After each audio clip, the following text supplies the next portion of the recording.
Hello everyone, I hope you're doing well. Today I'm here with Paddington, my first ever project car. For episode 1 of this restoration series, I'll be stripping the car down and making a start on the rust repair, beginning with the inner sill. I started by removing the seats, carpet and everything in the boot.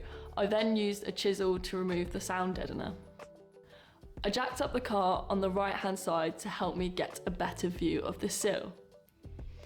When I was looking at the lip of the outer sill, I noticed that it was quite difficult to locate the spot welds, so I ended up using an angle grinder and a cutting dish to remove it instead.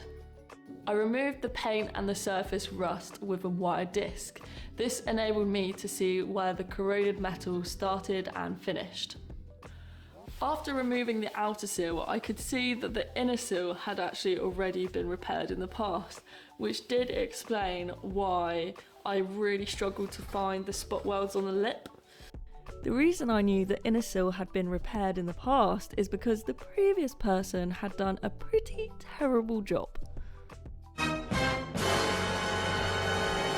With a marker pen, I drew neat rectangles around the holes, ensuring that all the corroded metal would be removed. I was then able to cut a fresh piece of metal to size and spent some time going back and forth, making sure it was a tight fit. At the time, I only had a TIG welder, so it was even more critical that there were no gaps. After spending some time doing rust repair with the TIG welder, I realised that it was a very time-consuming method and decided to in fact invest in a MIG welder as well. For those of you who don't know, MIG welding uses 93% argon, 5% CO2 and 2% oxygen. And TIG welding uses 100% of argon.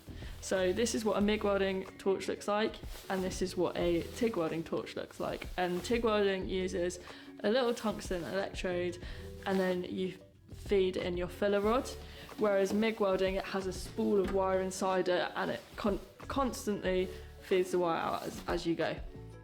I've experimented quite a bit with doing rust repair on my Mini using my MIG welder and my TIG welder, and there are definitely pros and cons to both methods.